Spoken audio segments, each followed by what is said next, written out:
ಅದೊಂದು ದೊಡ್ಡ ಮದರಸ, ನೂರಾರು ಮಕ್ಕಳು ವಿದ್ಯಾಭ್ಯಾಸ ಮಾಡ್ತಿದ್ದಾರೆ. ಆದ್ರೆ ಆ ಜಾಗದ ಮಾಲೀಕತ್ವ ಸಂಬಂಧ ಕೋರ್ಟ್ನಲ್ಲಿ ಕೇಸ್ ನಡೀತಿದೆ.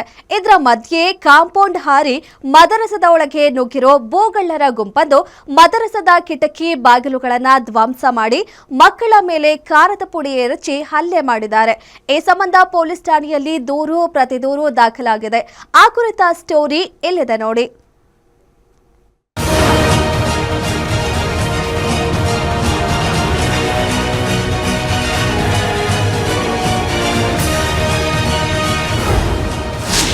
ಶಾಲೆ ಮಾಲೀಕತ್ವ ವಿಚಾರವಾಗಿ ಎರಡು ಗುಂಪುಗಳ ಮಧ್ಯೆ ಗಲಾಟೆ. ಸ್ಕೂಲ್ ಕಾಂಪೌಂಡ್ ಜಂಪ್ ಮಾಡಿ ಕಿಟಕಿ ಬಾಗಿಲು ಧ್ವಂಸ. ಬಾಗಿಲ ಬೀಗ ಹೊಡೆಯುತ್ತಿರೋ ಒಂದು ಗ್ಯಾಂಗ್, ಕಾಂಪೌಂಡ್ ಹಾರಿ ಜಂಪ್ ಮಾಡ್ತಿರೋ ಮತ್ತೊಂದು ಗ್ಯಾಂಗ್. ಇವೆರಡು ಸಾಲದು ಅಂತ ಕಿಟಕಿ ಬಾಗಿಲುಗಳ ಮೇಲೆ ಕಲ್ಲು ತೂರಾಟ ಮಾಡಿ ಧ್ವಂಸಗೊಳಿಸ್ತಾ ಇರೋ ಮತ್ತೊಂದು ಗುಂಪು. ಇಂತಹ ಭಯಾನಕ ಬಡಿದಾಟಕ್ಕೆ ಸಾಕ್ಷಿಯಾಗಿರುವುದು ಬೆಂಗಳೂರಿನ ಥಣೇಸಂದ್ರ ಸಮೀಪದ ನಾರಾಯಣಪುರದ ಸಾಮರ್ ಇಂಟರ್ನ್ಯಾಷನಲ್ ಶಾಲೆ.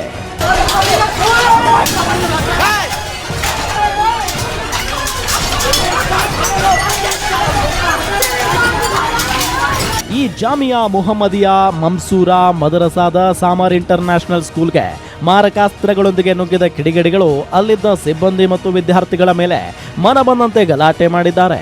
ಈ ವೇಳೆ ಕಾಲೇಜಿನ ಕಿಟಕಿ ಹಾಗೂ ಡೋರ್ ಒಡೆದು ಒಳನುಗ್ಗೋಕೆ ರೌಡಿಗಳು ಯತ್ನಿಸಿದ್ದಾರೆ. ಈ ವೇಳೆ ಒಳಗಿದ್ದ ವಿದ್ಯಾರ್ಥಿಗಳು ಹಾಗೂ ಸಿಬ್ಬಂದಿ ತಮ್ಮ ಪ್ರಾಣ ಉಳಿಸಿಕೊಳ್ಳುವುದಕ್ಕೆ ಖಾರದ ಪುಡಿ ಬೆರೆಸಿದ ನೀರನ್ನ ಎರಚಿ ದುಷ್ಕರ್ಮಿಗಳನ್ನ ಹಿಮ್ಮೆಟ್ಟಿಸುವ ಕೆಲಸ ಮಾಡಿದ್ದಾರೆ. ನೋಡ್ತಾ ಇದ್ದಂತೆ ಜ್ಞಾನ ದೇಗುಲವಾಗಬೇಕಿದ್ದ ಕಾಲೇಜು ರಣಾಂಗಣವಾಗಿ ಮಾರ್ಪಟ್ಟಿದೆ.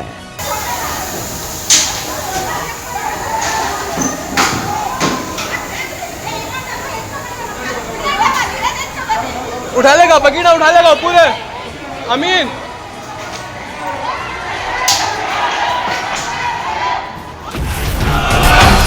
ಏನಿದು ಪ್ರಕರಣ? 400 ಕೋಟಿ ಬೆಲೆ ಬಾಳುವ ಜಾಗಕ್ಕಾಗಿ ಮಹಾಸಮರ.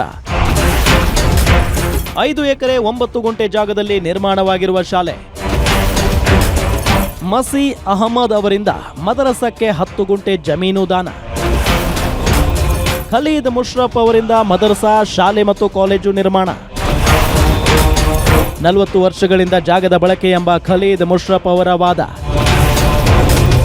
ಮೂಲ ಮಾಲೀಕರ ಕುಟುಂಬದಿಂದ ಜಮೀನು ಕಬಳಿಕೆ ಆರೋಪ.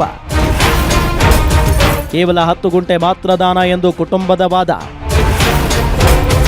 5 ಎಕರೆ ಜಾಗ ಕಾನೂನುಬದ್ಧವಾಗಿ ಖರೀದಿ ಎಂದು ಖಲೀದ್ ಮುಷ್ರಫ್ ಸ್ಪಷ್ಟನೆ.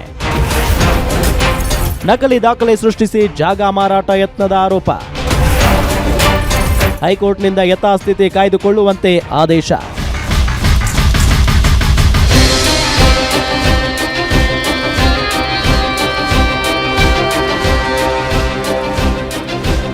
ಇನ್ನು ಗೂಂಡಾಗಳು ಕಾನೂನನ್ನ ಗಾಳಿಗೆ ತೂರಿ ಹೈಕೋರ್ಟ್ ಆದೇಶವನ್ನ ಲೆಕ್ಕಿಸದೆ ಇಬ್ಬರ ಕಡೆಯವರಿಂದ ಈ ಪಾಟಿ ದಾಂಧಲೆ ನಡೆದಿದೆ.